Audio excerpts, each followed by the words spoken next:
Good afternoon, everybody.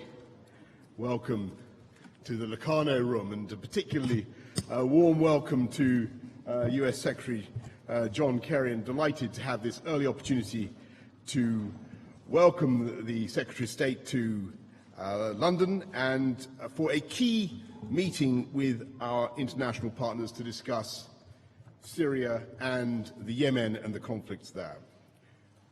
Secretary Kerry and I have just come from a very productive bilateral meeting. I want to pay particular tribute to the leadership and dedication John continues to provide on the many challenges and threats facing the world today, not least the situation in Syria. The special relationship between the United States and the United Kingdom remains strong and vital, and we continue to advance mutual interests and tackle shared challenges. Secretary Kerry and I will shortly be joined by European colleagues for a meeting on Syria. Syria continues to be ravaged by the twin evils of a long civil war and the inhumanity of Daesh terrorism. The international community, under the umbrella of the International Syria Support Group and the chairmanship of the United States and Russia, came together in order to create a pathway to peace. We set out a clear plan in February of this year: a cessation of hostilities, access for humanitarian aid for all those in need, and UN-led political negotiations leading to agreement on a framework for a genuine political transition. But after an initially promising start, we are still short of where we need to be. The current situation on the ground in Syria is dire. Heavy bombing by regime forces in and around Aleppo, and there's an escalation of fighting in Daraa. In Aleppo, there's also 300,000 men, women and children besieged, and the sole surviving access route for humanitarian aid has been cut off. The whole country is facing another terrible humanitarian catastrophe, and therefore a potential leap in the number of refugees seeking to escape Syria. Secretary Kerry has been working tirelessly with the UN and Russia to try to resolve these challenges. Russia, in particular, has a unique ability to persuade the Assad regime to end the carnage and return to the negotiating table. So, we seek those with influence over the Assad regime, including Russia and Iran, to ensure humanitarian access to the besieged areas in line with UN Security Council resolutions and commitments made as members of the International Syria Support Group. I'm looking forward to discussing all these issues and challenges shortly. Later this evening, Secretary Kerry and I will be joining foreign ministers from Saudi Arabia and the UAE to discuss Yemen. The UK is fully supportive of the UN process and the good work of the UN Special Envoy. We are clear that a political solution is the only way forward. I encourage the parties to engage in good faith, without preconditions, to respect the cessation of hostilities and to work towards finding a solution for the people of Yemen. Let me finish by saying something about what I want us in this country to achieve with our foreign policy over the next few years, because obviously there's a change that took place from the events of June the 23rd onwards. And I want us to reshape Britain's profile as an even greater global nation, a Britain that is more active, more outward-facing, more energetic on the world stage than ever before. And clearly, as I've been saying repeatedly over the last few weeks, on our relations with the European Union, we have to give effect to the will of the people. But that does not mean in any sense leaving Europe. That would be that word properly understood. That would be geographically, historically, culturally, intellectually, emotionally impossible. After we've completed our extrication from the treaties of the European Union, after the negotiations, what I want to see, and I believe on this you and I are at one, John, is more Britain abroad, more of a UK presence on the world stage. And I think we now have a very exciting opportunity to achieve that. It's going to be a very busy, but I'm sure a very worthwhile afternoon. Thank you very much. John, over to you. Well, Boris, thank you very much. Thank you. Good afternoon to everybody, and thank you, Boris, for not only a very generous welcome, but literally for a very warm welcome to London. And I particularly congratulate you again on your appointment as the Foreign Secretary. I also want to thank Prime Minister May. I'm particularly grateful to her for taking time to meet with me earlier to convey her, where she conveyed her gratitude for President Obama's conversation with her, and we expressed our gratitude for the strong relationship between our countries. And we had a very frank and substantive discussion this morning. We had a very frank and substantive discussion today. But this now is the second day in a row that I am seeing Boris Johnson, and we will be seeing each other in Washington on Wednesday and Thursday. So we're off to a fast start in terms of addressing the challenges that we face. I also am grateful to the Prime Minister for her strongly stated, very pronounced commitment to living up to the special relationship between the United States and Great Britain, and Boris has just reiterated that now. We all saw also through her very swift actions as she formed her government without delay that she is clearly ready to hit the ground running, and that was certainly my impression in the conversation that I had with her today. One thing that also struck me from the Prime Minister's first comments in office was her commitment to the precious bonds, as she called them, among citizens, communities, and the regions of this country. And for all of us who have been wondering about what has been taking place in terms of both the votes and the politics of the country, that is reassuring and important. In that spirit, I've returned to London today to reaffirm ourselves the special and unbreakable ties between the United States and the United Kingdom. And these are more than words, folks. I don't want to just say them. They're not just the words of diplomacy. They really aren't. This is a genuine expression of a feeling of friendship. And it is built up over years and years of common sacrifice, common endeavor, common interests, common values that have been shared consistently between us. I think that it is clear that no shift in administrations, and I'm speaking for us in either of our countries, is going to alter or undermine the bonds that we have.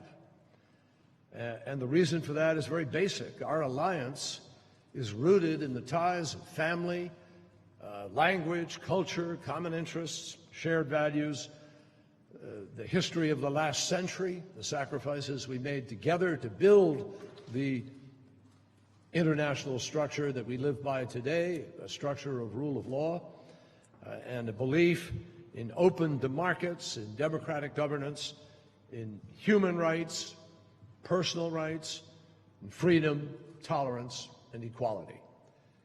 And whether it's people's safety and security being threatened as it was today on a train by a young person with an axe, or by a deranged and somehow inspired individual getting in a truck and mowing down countless numbers of people, or any of the other horrible visions that the world has had visited on it over the course of the last several years. The fact is, none of those things are going to be lessened, diminished, and our commitment to them, likewise, will remain as strong as ever. So the fact is that the United States of America depends on a strong United Kingdom. We mean united.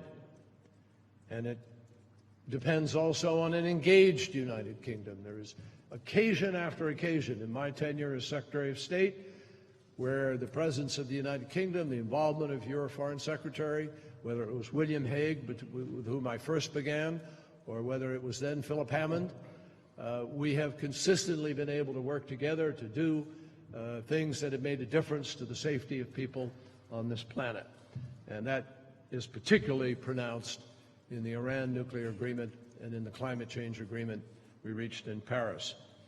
As I said in Brussels, we also depend on a close relationship with the European Union. And as Britain and the EU begin negotiating the new terms of their partnership, America is rooting for and will do all we can to try to encourage and assist in the development of the smoothest possible transition and a highly integrated and collaborative UK-EU relationship. Now, in my meetings today, I was gratified by the reassurances that I heard from Prime Minister May and from Foreign Secretary Johnson. I am convinced that this UK government intends to lead as strongly as ever within NATO, the UN Security Council, the G7, the G20, the Counter-Daesh Coalition, which will meet in Washington in a couple of days, and they will do so on behalf of international security as well as the security of the people of Britain, as well as for stability and prosperity, and on behalf of all of us in the democratic community of nations. I think we all count on the role that the UK can play, on the contribution that it can make, and we rely on it to play a central role in global affairs, cooperating on a wide range of pressing issues. And I don't think there is a time, I speak for the United States, when we have been confronted by as many different areas and regions with challenges, all of them with an impact on global security, all of them needing a response simultaneously. And for the United States, we are more engaged in more places simultaneously than at any time in American history. We talked briefly today, and we talked a little yesterday, about the challenge that is posed by Daesh, ISIL, and other violent extremist groups, and also about the progress that we are making against Daesh in Iraq and Syria, Libya, and elsewhere. We shared ideas also about the reforms that are necessary in Ukraine and how we can move to fully implement Minsk and what is needed both by Russia and the Ukrainians in order to move forward in the Minsk process. And we are committed to doing so. We talked about the Middle East and about recent events in Turkey, obviously, and about the importance of implementing both the Paris Climate Exchange Agreement and the Joint Comprehensive Plan of Action with Iran. Later today, as Boris mentioned, we are going to be gathering with our fellow foreign ministers, first with a smaller group that we will talk about Syria, and then subsequently we will meet with our Arab colleagues to talk about Yemen, both of which we think we have a possibility of making progress on. I intend to provide an update on my trip to Moscow and negotiations with President Putin and Foreign Minister Lavrov, and the concrete steps that the U.S. and Russia are planning to take. We are still planning. I talked with Foreign Minister Lavrov again today. We both believe that we have an understanding of the direction we're going in and what needs to be achieved, and our teams will meet shortly in order to continue to do that, in order to bolster the cessation of hostilities, and in order to increase our capacity to fight back against al-Qaeda, which is Nusra, as well as to fight back against ISIL. We will also do everything in our power to improve the delivery of food, medicine, water, incredibly essential humanitarian needs that need to be met. And ultimately, and I met today here in London with Staffan de Mistura to talk about the role the UN needs to play and will play as we go forward in this process. This evening, we have a dinner that will deal with Yemen and how we can further the process in Kuwait and advance the prospects for an agreement that brings the Yemeni people the peace and security that they need and deserve. So that's scratching the surface of regions and challenges that we face, but they are some of the most pressing. And I know that Boris is fully prepared to and ready to jump into this agenda. I appreciate the commitments he has made and his readiness to see to it that this steady relationship of ours continues with the same sense of purpose and the same commitment to the values that we share. I just close by saying to you, and I don't want to, overdo this, but on the other hand, it's not a small deal. It's particularly not a small deal when you're just, a few meters away from the bunker and the place from which Winston Churchill guided this nation and the free world together with Roosevelt and others through the war and through a great challenge against fascism, and how together we then went on to win the Cold War, and the difference that that has made to so many nations that today are democratic. Absolutely right. Because of it. More democratic nations in the world than any time in history. So I just point out that when times have been tough and we have faced them together, we have listened to the words of Winston Churchill, who spoke to a joint session of Congress about what can be achieved by British and Americans working together, heart and hand. So that's our intention. The challenges today are more varied, they're more complex, they require different responses, they're less clear-cut in many ways, and they have a mix of religion and sectarianism and clash of culture and history and modernity that was not part of an age-old struggle of nation-states in their competition for territory and dominion. So this is a different time, and it requires different thinking. And I welcome a colleague who I know is committed by education and career and thinking to play his part in our efforts to meet this particular challenge. Thank you.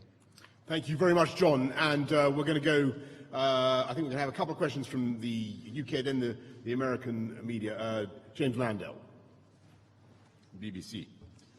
James Landell, BBC. Good afternoon. Foreign Secretary, 6 months ago you argued strongly that the West should work with President Assad to defeat IS. You now say that he has to go.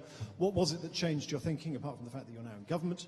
And do you fear that the Americans, by working so closely with the Russians at the moment, might end up in a place where they do begin to seek some kind of accommodation with Assad? Secondly, as this is your first news conference since your appointment, can I give you this opportunity to apologise to world leaders you may or may not have been rude to over the last 12 months and ask us what your strategy is to try and rebuild trust? And Secretary Kerry, now that Britain has voted to leave the European Union, can you confirm what President Obama said, that Britain is now at the back of the queue when it comes to international trade deals? And secondly, in all your years as a statesman, have you ever come across anybody quite like Boris Johnson? I'll give you some time to think about that, John. Just on the second point first, James. Look, I mean, I think we could all spend an awfully long time going over lots of stuff that I've written over the last 30 years. There are some serious issues, and all of which, in my view, have been taken out of context, but never mind. There's some serious issues before us today, a humanitarian crisis, real problems in Egypt on the agenda tonight, and of course the continuing crisis in Yemen. And looking actually directly at the whole question that you raise about Assad and whether he should go. It's always been my view that he should go, and I think that's agreed amongst everybody in the Western powers. What we also want to see, and I think that it's very interesting that you've had some productive discussions, John, in Moscow over the last couple of days. I think there is a prize for me. No one would deny that the situation in Syria is hellish at the moment, and it is very, very hard to see a way through. But if there is a way through, then it must surely involve the regime somehow coming to terms with the moderates in the opposition, somehow engaging in a peace process with them, at the same time as agreeing to a transition away from power for Assad, which is what everybody wants to see. And everybody then concentrating their fire, their energies on the threat, which is from Daesh/ISIL. That is what is our objective. And I won't say it's going to be easy, but that seems to me to be the best way forward. So, with respect to the trade relationship and where we're going, we actually talked about that a little bit. We talked about it yesterday, obviously, with the Foreign Affairs Committee in Brussels. And let me just say that obviously there are complicated questions that are posed by Brexit, and everybody understands that. I think that Prime Minister May, Chancellor Merkel, Boris, Philip Hammond, people have been making responsible statements, Federica Mogherini, about how we need to be calm, how we need to be thoughtful, how we need to proceed to work through as rapidly as we can the ways in which this could be managed to maximize the benefit and minimize whatever negative aspect there is to it. So everybody understands that as a starting point here, folks, the UK has to work to define its new trade relationship with the EU. I mean, that's obvious and automatic. And the British have told us that they can't sign any kind of new trade agreement, and I think it stands to common sense that you can't do that, until they're no longer a member of the EU. That's right. So there's a certain time period here, no matter what, a process that may take at least a couple of years before anyone could contemplate some kind of an agreement. Now, President Obama has also made it very clear, and I very much support this point of view, not because I work for him, it's the right point of view, that we need to talk, all of us. We need to talk together. We need to talk with the EU. The EU needs to talk to the UK. People need to be trying to figure out, okay, so now this is happening, and we need to do this in a way that's as thoughtful as possible. And everybody has very high stakes in that.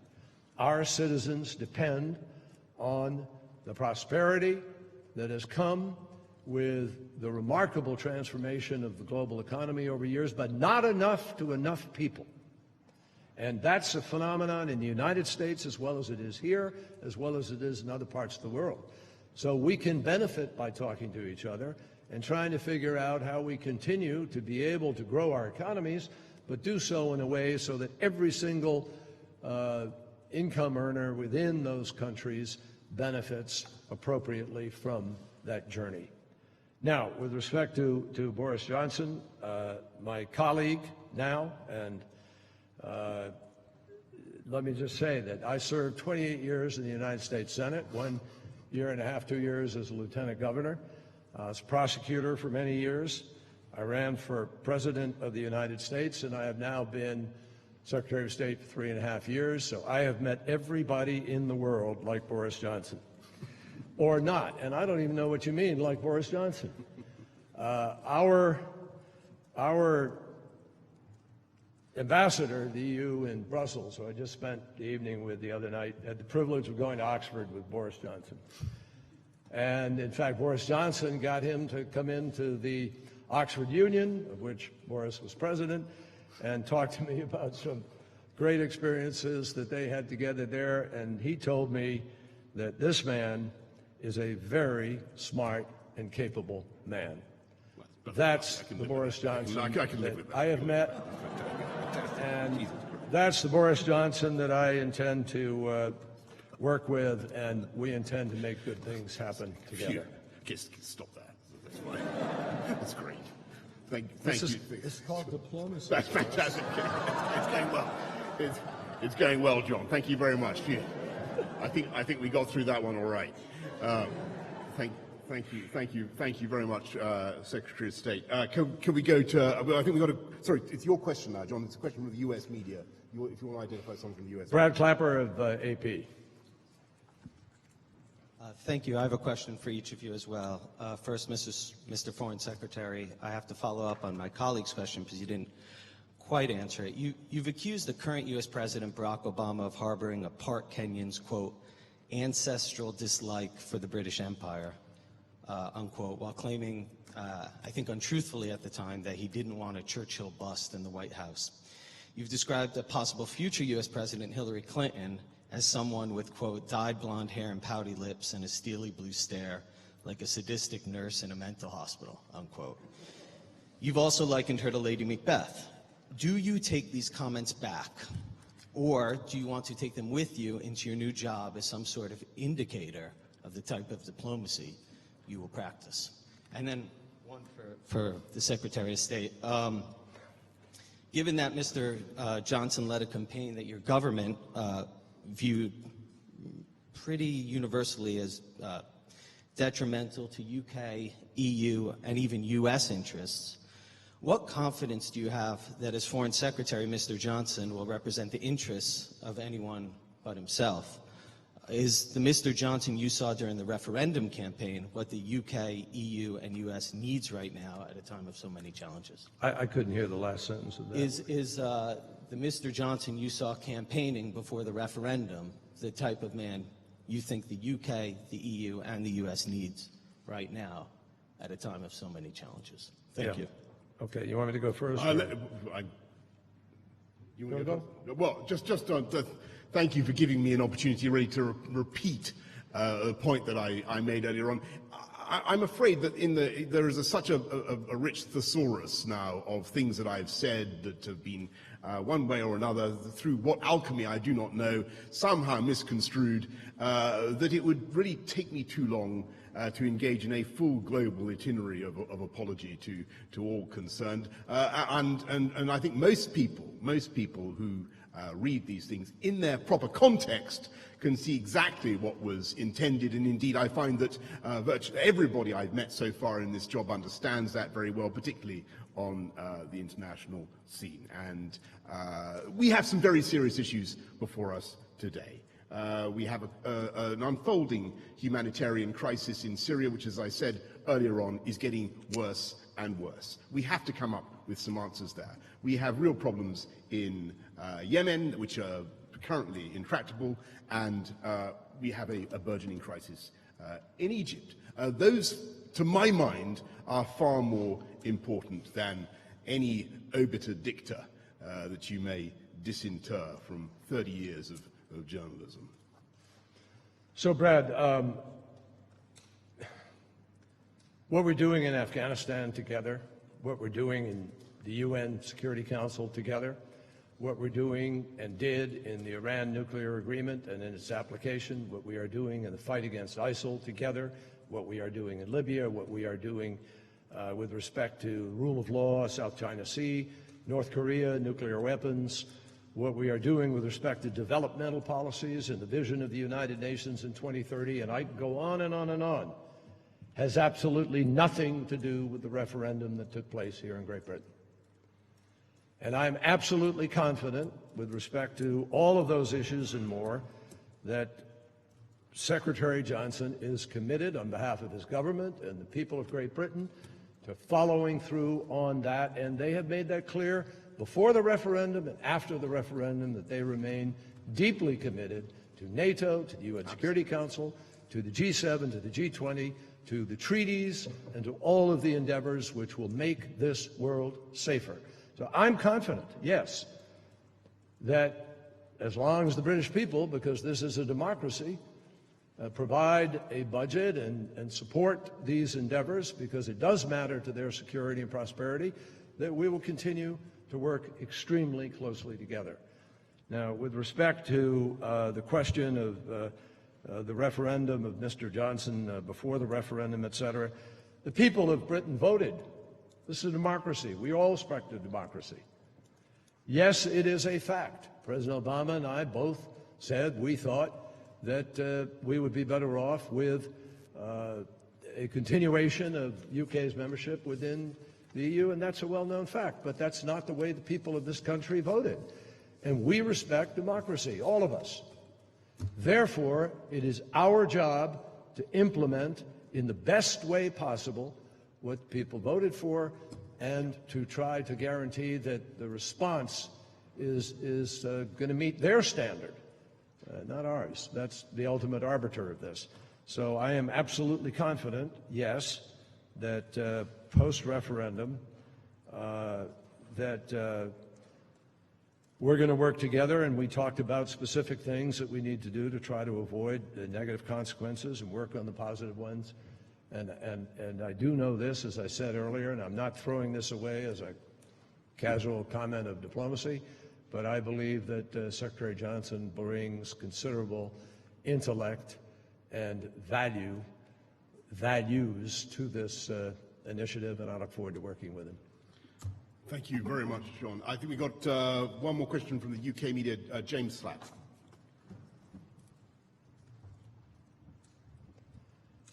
Good afternoon. A question for you both, if I may, and if I could take you back to that comment about Britain being at the back of the queue. Do you mind, Mike closer? Thanks. Sure. The comment about Britain being at the back of the queue, if I understood your answer right, you were saying that until we have exited the EU, you cannot begin negotiations with Britain, and therefore does that mean we are indeed still at the back of the queue, or is it possible for you to begin informal negotiations about what a British US deal might look like? No, I didn't say that we couldn't begin conversations or negotiate. What I said is it's impossible to sign an agreement until the EU issue is resolved, and that obviously takes a period of time. But President Obama made it very clear the other day, as did our trade representative, Michael Froman, that we are absolutely prepared to engage in conversations, because it would be irresponsible not to. And in which case... I really couldn't add anything to that. Superb answer. In which case, when you were sat down just then, did you begin those informal negotiations? And then secondly, if I may, a domestic question for the Foreign Secretary. While we journalists have been gently baking in here, the new Home Secretary has been asked if she would recommit the government to the tens of thousands target in relation to immigration, and declined to do so, saying only that she now wishes it to be reduced to sustainable levels. And I wonder if you agree that it's time for the tens of thousands target to go. Well, just on your first question, James, I think that Secretary Kerry Johnson completely right. It is legally impossible to enter into another trade deal whilst we are in the EU. Though clearly you can begin to pencil things in. You can't ink them in, and that's entirely right and proper. On migration numbers, I think the Home Secretary is entirely right to be careful about committing to numbers, because one doesn't want to be in a position where you're disappointing people again. But what is certainly possible post leaving the EU, and once we end our obligations under uncontrolled free movement, it will be possible to have a system of control, and that was what we were talking about in the referendum campaign. You can't do that immediately, clearly, because we are still in the EU and subject to uncontrolled free movement. I'm sure that everybody here understands that. And as for the heat of the day, it is very, very great. But we have some beautiful surplus German water cannon somewhere which you could use. Is there something in store for me I'm not aware of? It's what I feel like. It's what I feel like at the moment, actually. We all do. Last question from the U.S. side, Gardner Harris of the New York Times.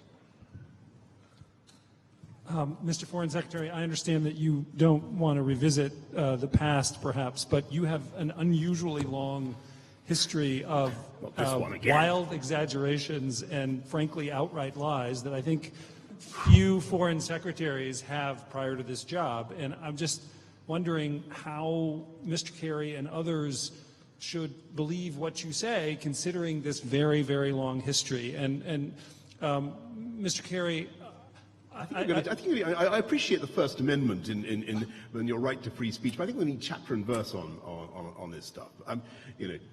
Sorry.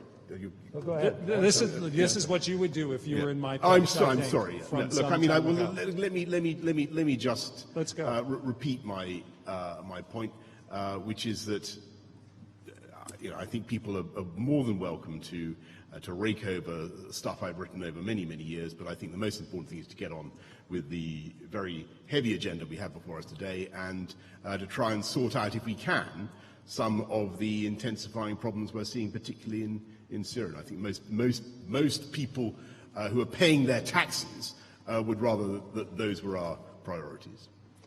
You had a part of the question for me. Well, I think we're all sort of, I want to go back a little bit to the trade deals. Sir, you've struck two different trade deals, and the United States has TPP and TTIP. You spoke at length about TTIP yesterday in Brussels. It's an important priority for you, for the United States. Given that the United States is already deeply invested in these two large trade deals, is there any chance that the administration, this administration or the next, will prioritize a trade deal with Britain over those already in the queue? It would be physically impossible to do so. I think we've made that clear here today. It's not a question of discretion. It's physically impossible to do so. Until Great Britain, until the UK is not part of the EU, it is part of the EU. It's that simple. And so we are going to continue to negotiate with the EU. And I find that in my meeting yesterday in Brussels, there was a very broad support for re-engagement on the EU. And I intend to come over here.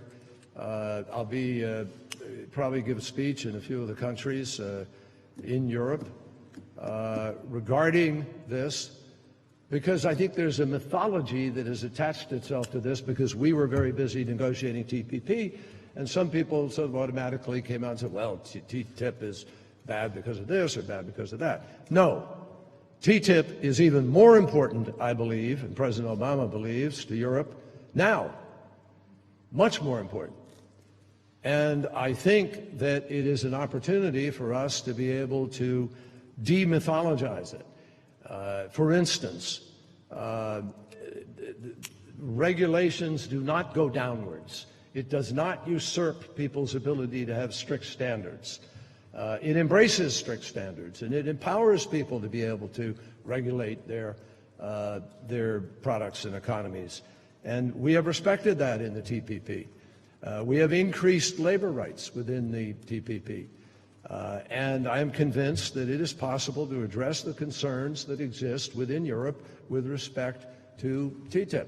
It's just that there hasn't been enough pro-advocacy taking place with respect to how this will benefit. But for all those people who voted because they don't think they're getting the benefits of globalization, we believe that passing TTIP is in fact the way to begin to guarantee you will get those benefits and that there will be more of those benefits going forward. And I feel very confident of this. I voted on any number of trade agreements since I went into the Senate in 1985, going back to NAFTA. And while they're still controversial in some places, the controversy cannot be argued to be because it doesn't increase the market, or because it doesn't increase access to goods, or because it doesn't provide more consumer choice. It's because, unfortunately, in certain countries, including mine, not enough of the benefits of that trade have flowed all the way up and down the economic food chain so people feel the benefit of the work that they're doing to produce those goods. And that is a reflection of tax policy.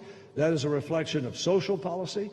It's a reflection of whether or not you have stabilization funds, ongoing education. There's always a certain amount of shift and change within any economy that is modernizing and transforming. But nobody can argue legitimately that the last 30 to 40 years with respect to Europe, in terms of the medicines that are available, the places people can go to get a job, the types of jobs that are available, the income levels that people have, aren't significantly better than the world that existed before these transformations have taken place. So we're gonna argue for it. We're gonna work for it, and we don't believe that the current situation prevents us from being able to advance that agenda.